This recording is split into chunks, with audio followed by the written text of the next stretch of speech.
Nama Tuhan Yesus, biarkan hadirat, biarkan keberadaanmu ada terus di hidup kami Tuhan. Tidak satu hari pun kami keluar dari hadirat-Mu yang ajaib. Buka hatimu saudara, nikmati saja kehadiran Tuhan. Terima sayangnya yang luar biasa. Ada banyak keajaiban Dia sediakan buat kita hari ini. Terima kasih Tuhan, terima kasih. Engkau baik Tuhan, Engkau baik. Terima kasih Tuhan. Terima kasih Tuhan. Kiarata shiti karana ramata kanana mato. Seneherete shi karana mato koshike ne kata kaya nare. Nishiki narahato shondo korono moya naramata. Kiara hasunto koshike reheshine kene kanarana mayinete. Shiki nayanarina santa karala mataku. Kiara syukurana mataka. Kiana haruno shinari matakayani. Sandarolo si nama kayanatasi. Terima kasih Tuhan, terima kasih. Thank you Lord. Terima kasih Tuhan.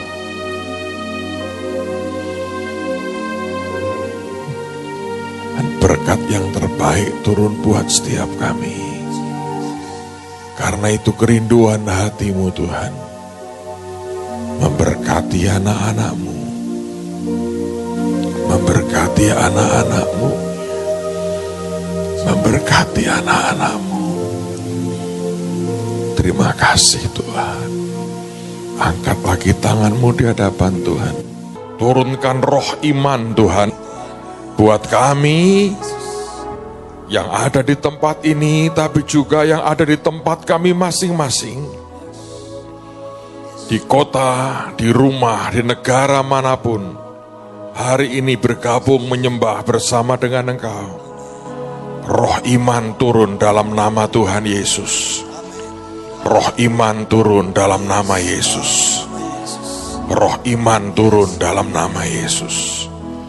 Dan hamba berdoa, anugerahkan semua yang terbaik hari ini. Biar turun dalam kehidupan kami. Hidup kami tidak akan pernah sama lagi. Ini minggu yang dahsyat. Minggu yang mengubah kehidupan kami. Minggu di mana hidup kami tidak akan sama lagi. Terima kasih Tuhan, terima kasih Tuhan, terima kasih. Bicara ya Tuhan, buat kami menangkap hati-Mu. Di dalam nama Tuhan Yesus. Semua kita berkata, amin. Shalom. Saudara, apa yang ingin saya bagikan hari ini, saya berdoa akan membangkitkan iman saudara. Sebab ini merupakan sesuatu yang Tuhan taruh di hati sangat kuat. Saya percaya ada sesuatu yang ajaib akan Tuhan kerjakan dan berikan buat kita. Kami baru pulang dari Israel dan sejujurnya di awal saya tidak terlalu mengerti bahwa Tuhan membuat ini sebuah perjalanan yang sangat profetis. Kalau Anda membaca Alkitab, saudara akan mengerti bahwa ada begitu banyak story, ada begitu banyak kisah di Alkitab, dan Tuhan sengaja memberikan itu kepada kita. Sebagian orang berkata, Pak, kenapa cerita orang lain kita mesti dengar? Kalau itu di Alkitab, saya berkata, tentu dengan tujuan ilahi, dengan tujuan Tuhan, dan bukan dengan sesuatu yang tanpa tujuan. Sebab semua cerita itu menceritakan bagaimana orang-orang dari Adam bahkan sampai Kristus, mereka mengalami yang namanya sebuah perjalanan rohani, di mana roh Tuhan menguasai mereka, dan seluruh kisah hidup mereka tidak lebih sebetulnya adalah total sebuah cerita tentang Tuhan yang berkarya dengan ajaib. Nah, kalau kita jeli membaca semua kisah itu, saudara juga akan mengerti bahwa ada pola-pola yang berulang dari waktu ke waktu.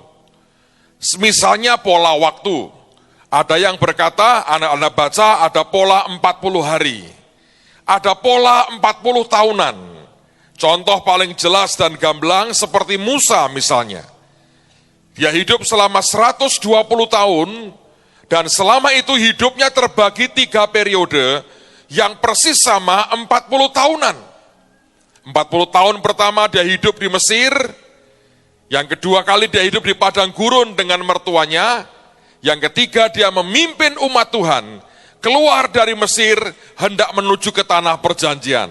Semuanya 40 tahun, 40 tahun, 40 tahun. Itu sebuah pola. Ada siklus yang kelihatannya kita bisa mengatakan Tuhan punya sebuah pola yang tertentu. Nah, bagaimana dengan kita? Saya pernah mengalami ketika kita baru mulai gereja tahun 91, dan waktu itu menjelang akhir tahun 91. Saya masih ingat saya lagi berdoa di kamar sendirian, dan hadirat Tuhan turun dengan ajaib. Roh Kudus mulai bicara kepada saya. Pada waktu itu kita masih sewa gedung di Gajah Mada yang bagian belakang. Kantor yang kita punya sangat kecil. Jemaat kira-kira baru 100-an orang. Tidak banyak hal yang kita bisa kerjakan di hari-hari itu. Semua serba mepet dan tidak banyak ekstra yang kita punya. Tapi hari itu hadirat Tuhan begitu ajaib di kamar doa saya. Dan Roh Kudus bertanya begini, nak, usia berapa Yusuf dapat mimpi atau penglihatan atau visi? Saya bilang, Tuhan, setauku waktu dia berusia 17 tahun. Dan kemudian Roh Tuhan bertanya, di usia berapa semua impiannya itu mulai menjadi kenyataan? Saya berkata, usia 30 Tuhan. Ketika jadi raja muda, dan itulah awal di mana dia mulai berkuasa dan otoritasnya luar biasa. Itu awal penggenapan dari semua impiannya. Lalu dia tanya lagi, berarti Yusuf harus menunggu berapa tahun, nak, untuk mulai tergenapi akan semua impiannya? Saya berkata 13 tahun Tuhan. Umur 17 tahun dapat mimpi, umur 30 mulai jadi kenyataan, berarti 13 tahun dia harus menunggu. Saya belum mengerti apa yang dia maksudkan, sampai kemudian dia bertanya lagi kepada saya, kamu dan kelompokmu ini aku lahirkan secara rohani tahun berapa? Saya bilang, Tuhan, aku ini lahir baru bulan Maret tahun 1979. Dan Tuhan berkata, kalau tahun depan tahun berapa, nak? Saya bilang tahun 92. Karena saya masih ingat betul itu akhir 91. Dan saya berkata, tahun depan, tahun 92 Tuhan. Dan tiba-tiba dia berkata begini, kamu tunggu ya, Maret 92, aku akan beri kamu sesuatu yang besar. Saya tanya Tuhan, apa Tuhan? Yang besar itu apa? Dan tidak ada jawaban. Saya mencoba merayu, saya mencoba ngomong, saya mencoba minta bocoran, tidak ada informasi apapun. Akhirnya saya selesai berdoa, saya cerita ke beberapa teman. Saya bilang, aku berdoa Tuhan menjanjikan yang besar loh. Tahun depan 92 bulan Maret, kita akan terima yang besar. Dan semua bertanya, apa itu? Saya bilang tidak tahu. Dan semua memberikan akan nasihat yang sama.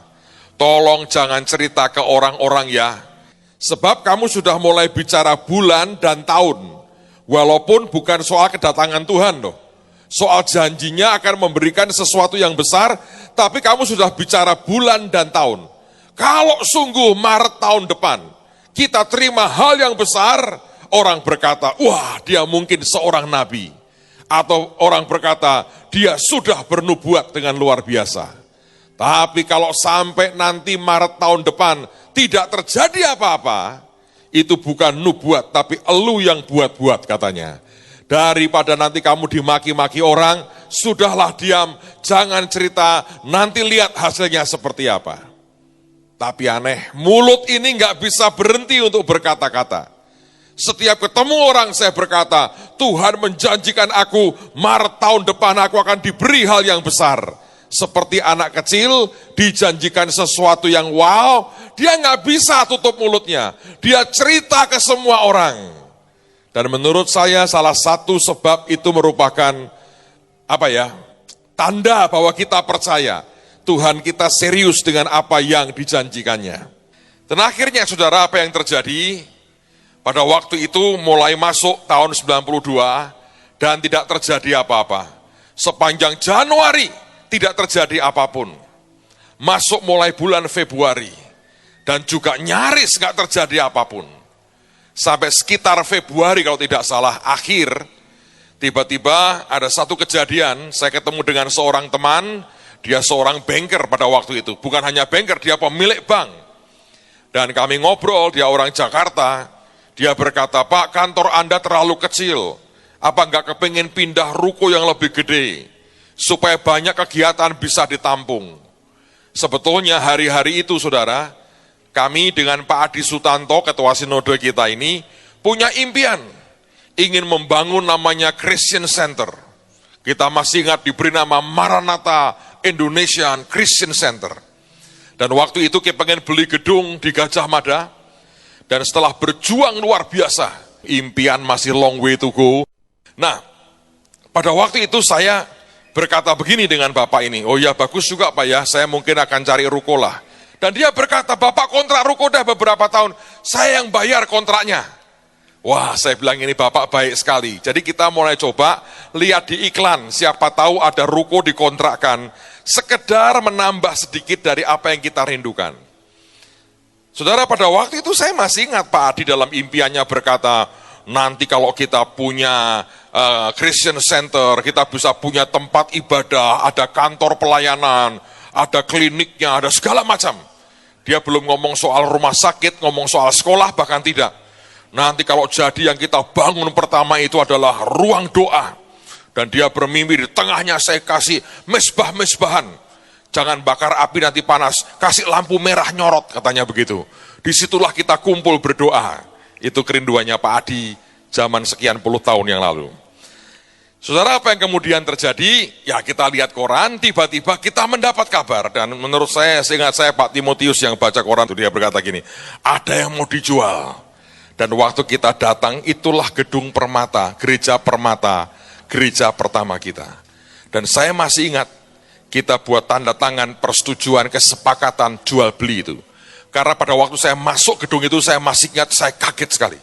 Itu gede sekali. Dalam pandangan kami waktu itu gede sekali. Kalau Anda punya jemaat kira-kira cuma 100, Anda masuk gedung bisa nampung 1.500, itu gede saudara. Itu artinya 15 kali dari kapasitas yang kita punya sebetulnya. Dan waktu saya lihat, saya bilang gede sekali. Dan pada waktu kita setuju deal itu, kita tanda tangan, persis itu pada akhir Maret 92. Dan Tuhan berikan itu. Dan itu awal dari sebuah impian yang menjadi kenyataan. Lebih daripada apa yang diimpikan. Tapi saya berkata gini, Tuhan itu cerita berdasarkan pola siklus hidup orang yang bernama Yusuf, yang hidup ribuan tahun yang lalu di belahan dunia yang berbeda dengan kita. Artinya apa yang terjadi pada orang yang bernama Yusuf itu sesuatu yang profetis. Bahkan sebetulnya kalau Anda membaca di Alkitab, semua tokoh di Alkitab itu punya sebuah pola tertentu. Nanti ada orang-orang yang akan hidup dengan pola-pola yang mirip. Saya percaya bukannya satu orang seperti Yusuf total, itu mungkin tidak. Tapi warna seperti Yusuf akan kuat. Tapi dia punya warna-warna yang lain. Ada orang yang seperti Abraham misalnya, itu lebih kuat. Nah, tapi kemudian ada warna-warna lain dari tokoh-tokoh Alkitab. Karena Tuhan itu sama kemarin, hari ini, besok, sampai selama-lamanya. Nah, Tuhan yang sama itulah Tuhan yang kerja dengan sebuah pola. Baik pola cara bekerjanya, pola timingnya, pola prosesnya, itu semuanya kita bisa pelajari. Makanya kita membaca Alkitab, karena Alkitab ini nilai profetisnya luar biasa. Dan saya ingin dengan pengertian itu, saya mau cerita sebetulnya, apa yang Tuhan baru bicara. Saudara, saya sesungguhnya tidak pernah mengerti bahwa trip ke Israel kali ini adalah sesuatu yang sangat profetis. Kita sudah pernah buat berkali-kali. Saya tidak pernah menyangka ini sesuatu yang Tuhan desain sebetulnya buat kita. Saya baru ngerti itu waktu kita mulai masuk Israel. Dan pagi itu kira-kira jam 2:30. Saya tahu Tuhan hadir di kamar saya. Dan dia mulai cerita, dan dia mulai jelaskan artinya. Saya punya kewajiban cerita dengan saudara, karena saya ingin setiap Anda menikmati apa yang Tuhan sedang akan berikan. Alkitab ini kelihatannya nggak real, kelihatannya. Tapi ini buat kehidupan kita realnya luar biasa. Nah, apa story-nya? Saudara, tentunya gini, saya ke Israel oleh karena bulan Januari kemarin, saya bicara di World Conference-nya Maurice Cirulo, dan beliau setelah pada session terakhir, saya biasanya sekali khotbah terus saya nggak datang lagi, saya pergi ke tempat lain. Tapi kali itu selesai khotbah, saya didatangi sama beberapa hamba Tuhan, stafnya dia berkata, "Pastor, bisakah kamu nanti pada session penutup, tolong ikut hadir, karena kita mau doa pengurapan."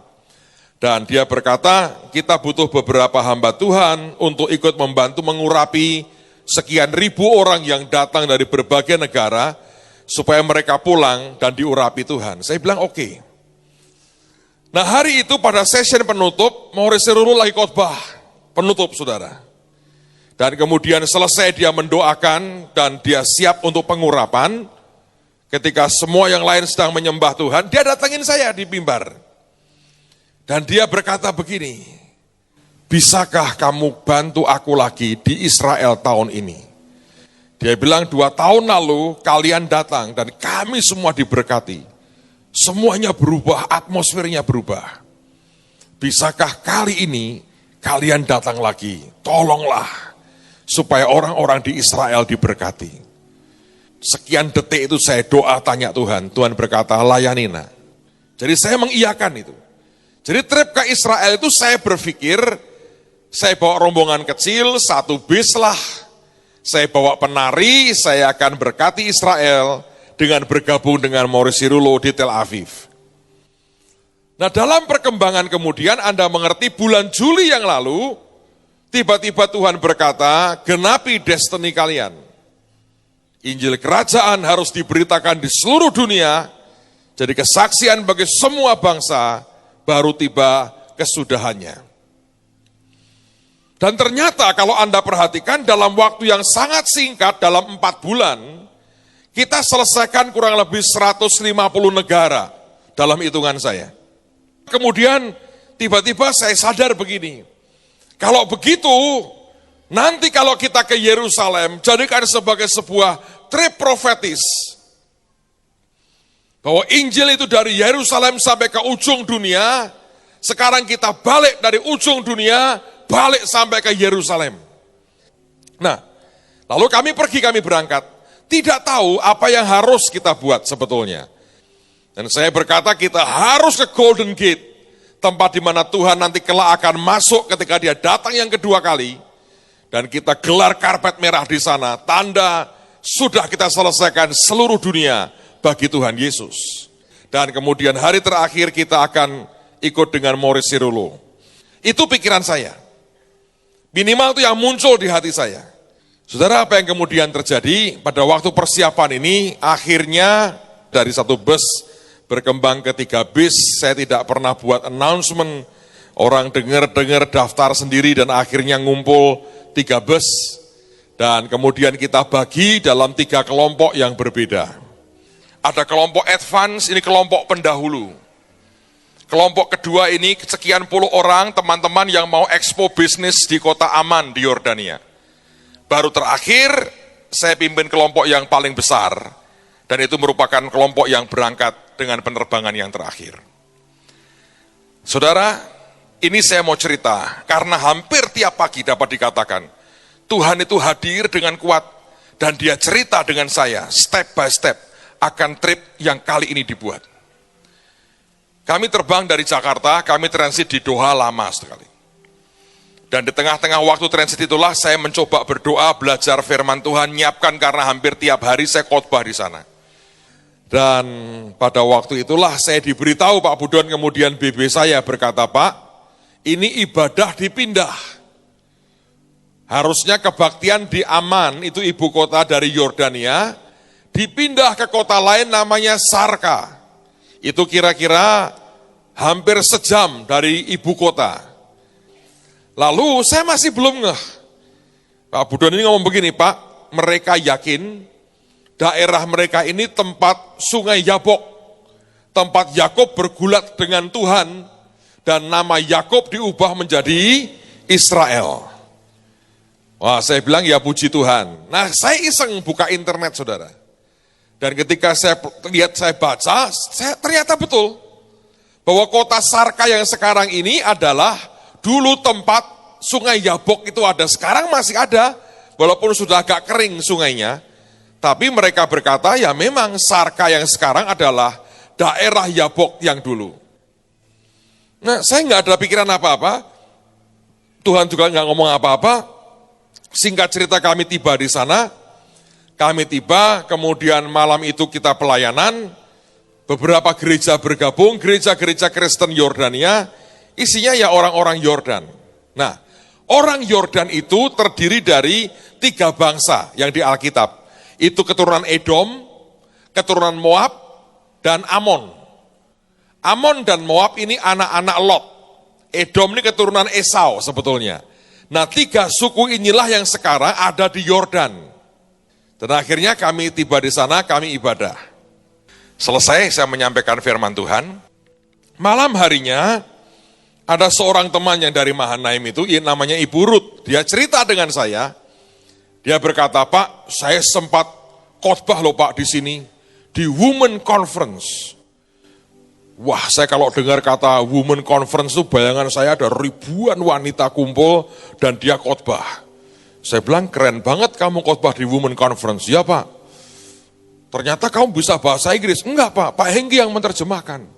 Saya kembang ketawa, terus saya ngomong begini, itu berapa ribu wanita yang kumpul itu, Women's Conference. Kok ribuan toh Pak? Emang berapa? 25. Tapi percayalah, 3 wanita berkumpul, itu sudah Women Conference, saudara. Beneran. Ini 25, bayangin. Nah, dia cerita sesuatu yang tadinya saya nggak ngeh, saudara. Dia tuh berkata begini, saya pertama ngomong begini Pak, ini lucu sekali. My name is Ruth, nama saya itu Ruth. Langsung 25 seluruh anggota Women Conference teriak, kami orang Moab. Anda ngerti nggak bahwa Ruth itu sebetulnya orang Moab di Alkitab? Iya toh? Nanti baca kitab Ruth ya, saya beri PR saudara, tolong baca kitab Ruth, hanya 4 pasal, tolong dihabiskan. Nah waktu dia ngomong begitu saya juga nggak ngeh. Oh iya lucu juga ya, kok bisa pas. Tiba-tiba kumpulan itu adalah wanita-wanita keturunan Moab. Jadi mereka seperti mau berkata, oh kamu juga sama dengan kami dong kalau begitu. Nah singkat cerita, akhirnya selesai hari itu, besoknya kami masuk ke Israel. Nggak ada apa-apa hari kedua, karena juga nggak ada khotbah. Tapi masuk hari berikutnya, kira-kira jam 2:30, 3 pagi. Hadirat Tuhan itu kuat di kamar saya. Saya bilang, Tuhan engkau hadir. Dia bilang, ya nak, aku ingin mengajar kamu sesuatu. Dan dia berkata begini, tidak semua perjalanan itu adalah profetik. Tapi kalau itu profetik, itu akan terjadi penggenapan yang luar biasa. Dan dia berkata, tanpa kamu mengerti, aku sudah merencanakan akan perjalanan ini. Jadi sesuatu yang profetik. Saya bilang, apa Tuhan maksudmu?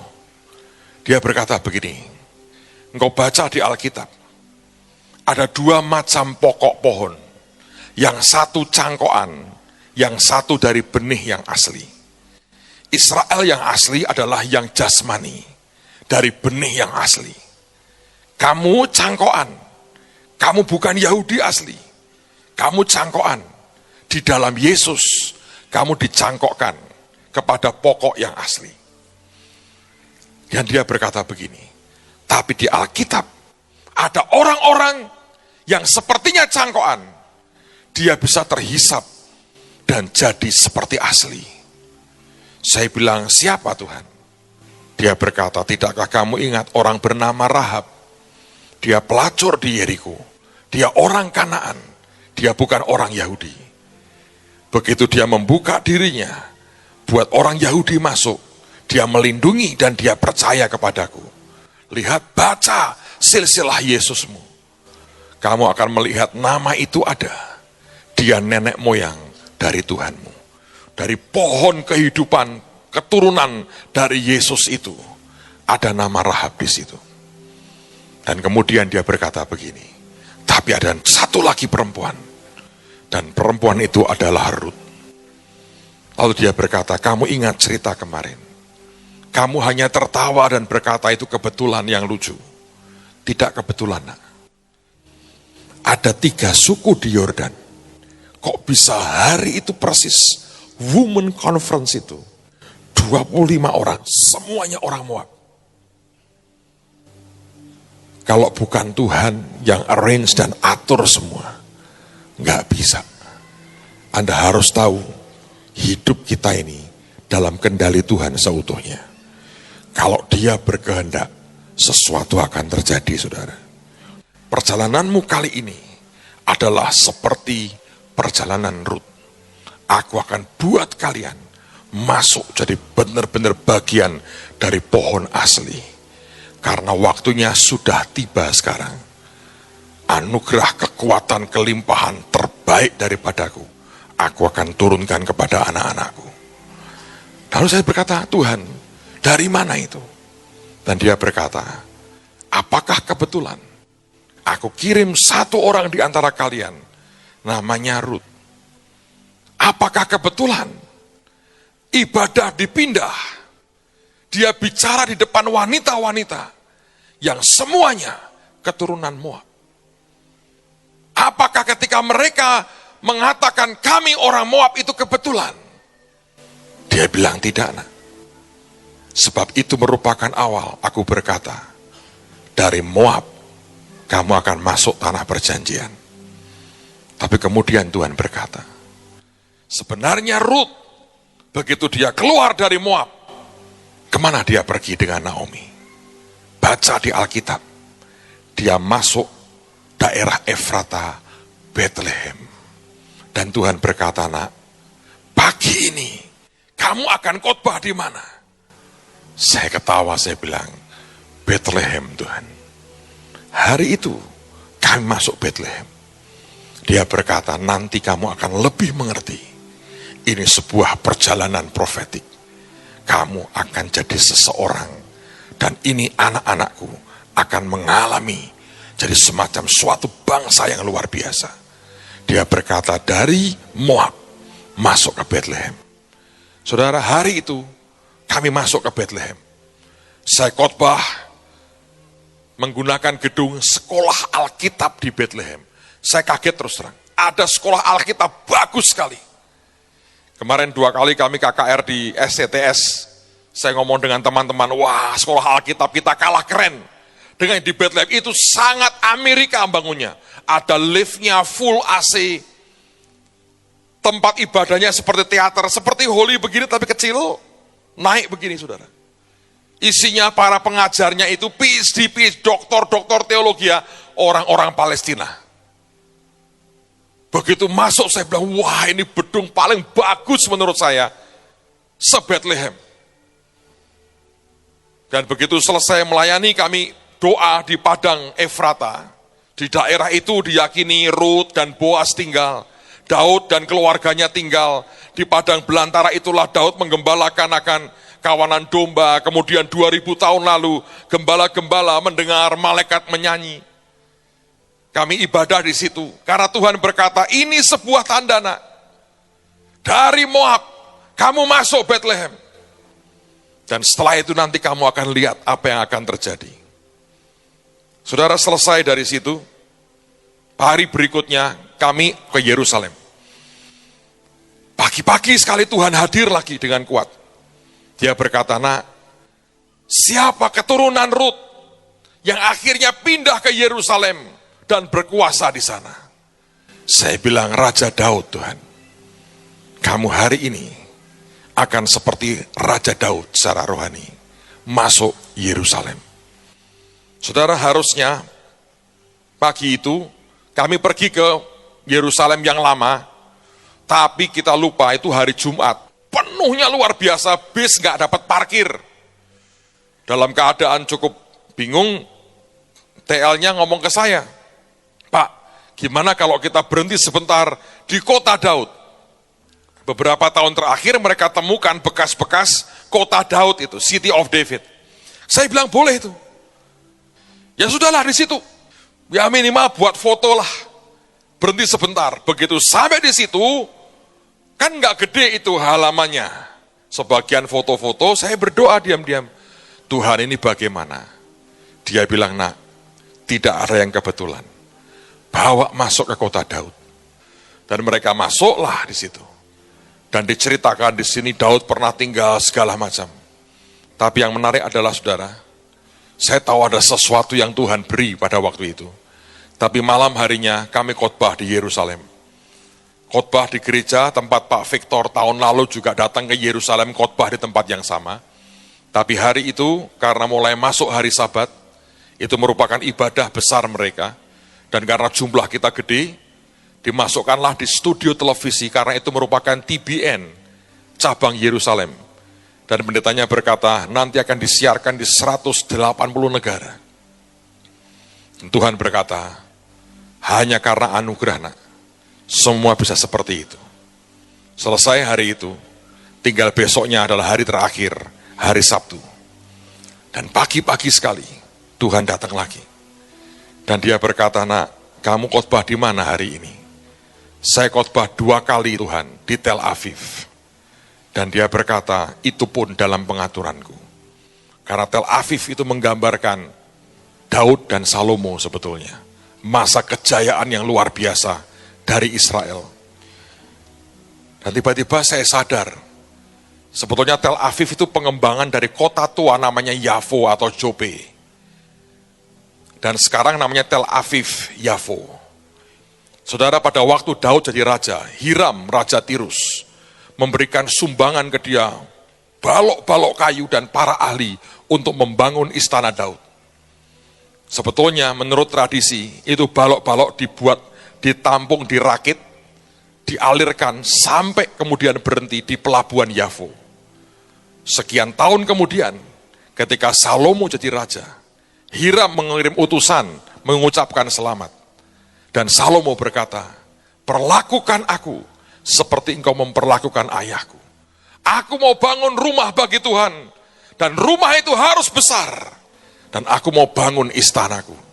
Kirimi aku kayu yang sama, tukang-tukang yang sama hebatnya. Seperti engkau pernah memberkati ayahku Daud. Dan kalau Anda baca di Alkitab, Hiram mengirim dengan cara yang sama. Dengan rakit dibawa sampai ke kota Yafo. Dan Tuhan berkata, di kota ini pernah satu raja memberkati 2 raja Israel dengan semua yang terbaik buat istana mereka. Dan memang hari itu kami khotbah di 2 tempat. Pagi di gereja Nigeria, seru, rame saudara. Dan malam gabung dengan Morris Serulo. Tapi pagi harinya sepi, Yerusalem sepi karena Sabat. Kita berkata kita akan pergi ke Golden Gate. Dan pada waktu itu, anak-anak penari, anak-anak saya sudah biasalah beberapa kali, mereka lari di depan.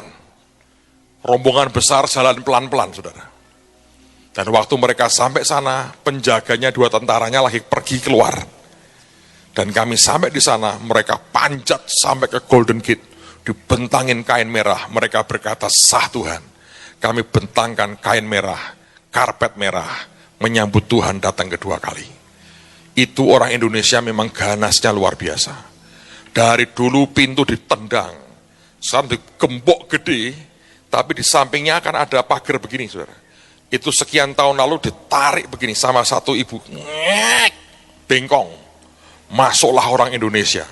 Setelah sekian tahun itu bengkongnya belum diperbaiki, masih menantang dan menanti begini. Masuklah orang-orang dengan cara yang luar biasa. Saya sampai lihat dari bawah, Bapak naik lagi Pak, saya sudah berkali-kali ke sana, saudara. Jadi hari itu saya lagi nonton, saya bilang, saya berdoa nih. Saya bilang, Tuhan, kami selesaikanlah dari ujung bumi sampai ke Yerusalem, karpet merah digelar. Yang saya mau cerita dengan saudara adalah bagian-bagian penutup yang menurut saya Tuhan memberikan sebuah janji yang ajaib. Kami pergi ke Tel Aviv, selesai khotbah, balik lagi ke Yerusalem. Sorenya harusnya ke Tel Aviv lagi untuk conference dengan Morris Cerullo. Hari itu, bis kami terlambat setengah jam dari waktu yang ditentukan untuk berangkat. Kenapa? Orang Indonesia tidak bisa kena 3 tow kalau pergi ke luar negeri atau ke Israel. Dia nggak bisa kalau lihat toilet, wah kan antri. Yang kedua, toko, nggak bisa. Mesti belanja. Yang ketiga, foto. Mesti foto. Semua narsis. Kadang-kadang moto dirinya sendiri. Apik yo, ternyata aku apik gitu. Moto ini dirinya sendiri. 3 toh pokoknya. Nah hari itu kan sahabat Pak, ya ada orang Arab jualan. Tokonya mampir di bis. Guide dan sopirnya juga dapat komisi rupanya. Wah itulah yang rame. Dihentikan tidak bisa, penjarahan terjadi saudara. Akhirnya kita berangkat telat setengah jam. Sampai Tel Aviv, sudah mulai kebaktian. Buru-buru masuk, penari ganti jubah, saya dibawa ke belakang ketemu Morris. Dan dia berkata dengan saya, ayo pastor, kamu share sesuatu. Saya diberi waktu 20 menit, saya hanya pakai mungkin 5 menit, saudara. Saya ngomong dengan cepat sekali, karena saya tahu bagian saya bukan di depan. Karena Tuhan berkata begini, nak, nanti kamu dengerin yang dia katakan. Dia akan bernubuat. Dan nubuatnya itu penting. Tapi yang lebih penting lagi, begitu nanti mikrofon kembali ke tanganmu, ini kesempatan kamu deklarasikan. Apa yang kamu perkatakan dengan iman akan terjadi. Karena itu nubuatan dari hambaku, dan itu asalnya daripadaku. Beliau khotbah, saudara. Di tengah-tengah khotbah dia berkata begini, saya mengasihi kalian semua. Mereka semua berkata, ya I love you too. Tapi dia dengan ketawa dia berkata, no aku bermaksud berkata begini, aku mengasihi kalian semua. Tapi Tuhan berkata, generasi yang lama ini akan die off dan yang baru akan muncul. Anda tahu kata die off itu keras sekali. Kata die off itu diantaranya adalah mati satu persatu sampai punah. Dan Tuhan berkata, jenis baru dan generasi baru yang tidak terbatas, yang no limits akan dimunculkan Tuhan. Dan detik itu Roh Kudus berkata, nanti kamu deklarasi itu nak, yang baru lahir dan muncul pada hari ini. Dan betul, setelah dia selesai doa, mic-nya serahkan saya. Dan di situ saya deklarasi apa yang Tuhan katakan. Selesai dia berkata, dan kamu sudah selesaikan semua bagian. Besoknya kami pergi ke Yordan, nyebrang lagi ke Yordan, dan dari Yordan terbang ke Doha, dari Doha ke Jakarta. Lagi antri semua, karena rombongan cukup besar, dengan koper masing-masing yang gede-gede begitu. Saya lagi berdiri dan lihat, ikut bantu ngawasi lah. Dan tiba-tiba saya diberitahu, Pak, tiket Bapak di-upgrade. Bapak first class sekarang. Wah, saya bilang begini, Tuhan berkata, hanya tanda kecil nak, aku bawa semua kalian next level, naik lebih tinggi lagi. Dan itu akan terjadi sangat cepat. Sebab ini adalah waktunya. First class-nya sih biasa. Orang di sana itu cuma butuh tidur dan air putih seperti yang saya berkata. Nggak butuh yang lain. Tapi saya mau berkata buat saudara, Tuhan hanya berkata, aku beri kamu sebuah tanda kecil. Lalu Anda bertanya, blessing seperti apa Pak yang akan Tuhan turunkan? Sekarang mari buka dengan saya. Kitab Rut pasal yang keempat. Satu ayat saya baca. Rut pasal yang keempat, ayat yang ke-11. Ini bagian daripada puncak perjalanan dari seorang yang bernama Rut, ketika akhirnya dia ditebus oleh orang yang bernama Boas. Dan para tua-tua berkata begini, dan seluruh orang banyak yang hadir di pintu gerbang, dan para tua-tua berkata, kamilah menjadi saksi. Tuhan kiranya membuat perempuan yang akan masuk ke rumahmu itu, sama seperti Rahel dan Lea, yang keduanya telah membangunkan umat Israel. Lalu inilah blessing yang dia mau berikan buat Anda dan saya. Alkitab berkata, biarlah engkau menjadi makmur di Efrata, dan biarlah namamu termasyur di Bethlehem. Yang percaya katakan amin. Ini janji Tuhan, saudara. Dan dia berkata, aku akan curahkan blessingku luar biasa, menjadi makmur dan termasyur. Saudara sekalian, tapi ini yang kemudian Tuhan berkata, nak, apakah wadahnya sudah siap? Sebab apapun yang besar yang Tuhan akan berikan buat kita, kalau wadahnya nggak ada, nggak mungkin. Anda tahu cerita tentang seorang janda Nabi dengan minyak satu buli-buli kecil, oleh Elisa akan dilipat gandakan, tapi dia berkata apa sebelum terjadi pelipat gandaan? Engkau pergi ke tetanggamu, engkau minta tempayan kosong. Jangan terlalu sedikit. Mujizatnya sudah akan dinyatakan. Minyaknya akan dilipat gandakan. Tapi sebelum terjadi dia berkata, kamu mesti punya tempayan. Jangan terlalu sedikit. Ini wadah. Salah satu hal yang membuat Tuhan tidak bisa memberkati kita adalah karena wadahnya nggak siap.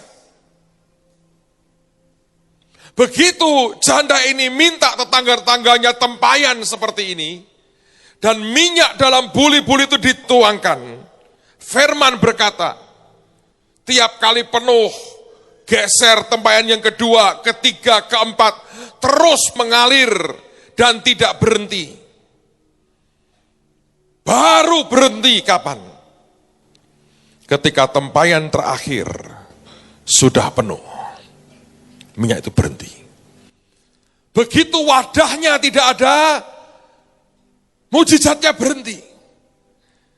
Begitu wadahnya penuh semua, pelipat gandaannya berhenti. Ini yang kita mesti renungkan. Dan Tuhan itu berkata jelas dengan saya, wadahnya nak, siapkan wadahnya. Saya akan kutip beberapa cerita di Alkitab. Anda tahu cerita tentang 5 roti 2 ikan, ya kan? Pak, itu kan gak ada wadahnya. Ada. Mana wadahnya Pak? Perut orang itu. Benar gak? Perut orang itu wadahnya tuh. Kalau Yesus dengan 12 muridnya, pernahkah Yesus dengan 12 murid memecahkan roti untuk ribuan orang? Pernah nggak? Nggak. Sebab ini prinsip Tuhan, supaya jangan ada yang tercecer atau terbuang. Dalam cerita 5 roti 2 ikan memberi makan ribuan orang itu, Tuhan berkata, kumpulkan sisanya supaya jangan ada yang terbuang. Kalau Tuhan memberkati kita, prinsipnya jangan sampai ada yang terbuang. Yang membuat saya kagum adalah, ternyata mereka punya tempayan, wadah itu perut ribuan orang. Yang aneh, mereka punya bakul, keranjang yang cukup untuk menampung seluruh kelebihannya. Saya nggak tahu dari mana itu keranjang, saudara. Yang jelas itu ada. Mengapa sampai ada kelebihannya? Sebab ada kelebihannya pun sudah ada wadahnya. Saya harap ini masuk di hidup kita. Ini saya beri gambaran nih. Berkat Tuhan seperti air terjun yang unlimited. Yang keras sekali. Anda bawa sendok, nampung itu bisa nggak? Ya bisa ya tidak. Dari agak kejauhan penuh sendokmu. Anda dekatkan ke sumber air terjunnya, ke pelanting tuh sendok. Hilang malah. Nah seperti itu. Saya tahu sudah waktunya, saudara. Sudah waktunya. Selama di Israel, saya selalu lihat itu, turis rombongan-rombongan dari berbagai negara. Saya selalu ngomong dengan teman-teman yang pas dekat dengan saya. Saya bilang, coba kamu lihat ya, ini gejala apa? Lihat turis lain, tua-tua semua. Itu kumpulan orang tua, sudah orang pensiunan kebanyakan, dalam rombongan-rombongan kecil kebanyakan. Pergi ke Israel. Anak mudanya di mana? Nggak ada. Semua orang tua. Lihat rombongan kita. Sebagian besar orang-orang muda. Anak-anak bahkan. Ada yang mungkin sampai sudah bosan-bosan ke Israel. Karena berkali-kali. Saya bilang itu bicara dua hal. Satu, roh Tuhan sedang kerja di mana. Sebab kalau kita masih muda tanpa roh Tuhan, lebih baik Anda akan pergi ke tempat lain. Anda akan ke Monaco, Anda mungkin ke Swiss, Anda mungkin liburan di resort di mana. Kalau saudara tanpa Tuhan, Anda tidak akan ke Israel. Tapi yang kedua bicara sebetulnya uang di tangan siapa. Dan saya mau berkata buat saudara, ini bangsa diberkati Tuhan. Dan tanpa Anda sadari sebetulnya hidupmu sudah diangkat Tuhan. Semua teman yang pergi ke bangsa lain, sebagian besar nangis. Dan berkata terima kasih, aku jadi orang Indonesia. Pak Petrus Hadi baru pulang dari Afrika. Itu sudah nggak tahan-tahan saudara. Baunya haleluya. Ada teman baiknya dia, orang Indonesia tinggal di Amerika. Satu hari naik pesawat sebelahnya orang, maaf, seperti itu. Di pesawat pingsan, blek pingsan. Ditanya kenapa? Aku nggak tahan baunya. Mulek, teng, kena sarafnya, pingsan, geledak semaput. Dan itu ribuan. Dan dia berkata, banyak, sebagian besar lah. Berkata terima kasih nih. Aku ini orang Indonesia. Saudara, ini bukan berita baru. Masalahnya apakah kita punya wadah yang siap. Tempat yang siap. Yesus untuk merubah 5 roti 2 ikan jadi ribuan gampang. Kalau ada perut yang siap menampung roti itu. Dia berikan surplus gampang. Kalau ada keranjang, bakul yang tersedia buat sisanya. Anda mau story apa lagi? Satu hari Tuhan Yesus di pantai dia melihat orang-orang lagi membersihkan, kalau Anda baca itu, jala-jala mereka. Bukan satu jala, jala-jala mereka. Nets. Dan Tuhan berkata, aku mau pakai kapalmu, aku mau ngajar. Dia ngajar. Dan mereka berkata, Tuhan, kami tidak dapat ikan semalaman. Dia berkata, bertolak ke tempat yang dalam. Kemudian Tuhan berkata begini, tebarkan jala-jalamu. Nets lebih dari satu, tebarkan. Tapi orang-orang ini, nelayan-nelayan ini sok hebat, sok pinter. Mereka hanya tebarkan net satu jala. Apa yang terjadi, saudara? Koyak jalannya. Kalau Anda nangkep ikan dan jalamu koyak, sebagian ikan kembali ke danau. Tuhan sudah mau berkata, wadahmu nak, dengerin perintahku. Kamu perlu tebarkan jala-jalamu. Satu jala tok nggak kuat. Nggak nurut, jebol. Dan sebagian ikannya balik lagi kecemplung di danau. Dia berkata, net. Mereka hanya tebarkan net. 3 raja berperang bersama-sama. Raja Israel, Raja Yehuda, Raja Edom. Pada waktu mereka siap menghadapi musuh, mereka menghadapi tanah yang mereka pijak. Tidak ada air sama sekali. Kuda perlu minum, tentara perlu minum. Tidak ada air, sama dengan mati. Mereka berkata, wah kita mati ini. Raja Yehuda berkata, adakah di sini seorang nabi? Dan mereka berkata, ada itu, Elisa, yang dulu melayani Elia. Panggil dia kemari. Ketika Elisa datang, singkat cerita dia berkata, panggil seorang pemain kecapi. Dan ketika dia memainkan akan kecapinya, roh Tuhan hingga padanya. Dan Tuhan berkata, gali parit-parit yang banyak. Aku akan beri kamu air. Paritnya harus kau buat. Parit itu apa? Wadah. Wadahmu harus siap. Dan waktu mereka melakukannya, dan begitu wadahnya siap, tiba-tiba air entah dari mana masuk begitu luar biasa. Saudara, itu prinsip dalam firman Tuhan. Anda baca di Alkitab, Anda terus baca, saudara akan ketemu dengan prinsip seperti ini. Wadahnya harus siap. Tapi Tuhan berkata, nak, kalau engkau tidak siapkan wadahnya, tidak diajari lagi soal wadah ini, percuma, nak, akan terbuang, akan membuat mereka tenggelam. Kapalnya Simon Petrus, Alkitab berkata, sudah jalannya koyak, kapal itu hampir tenggelam.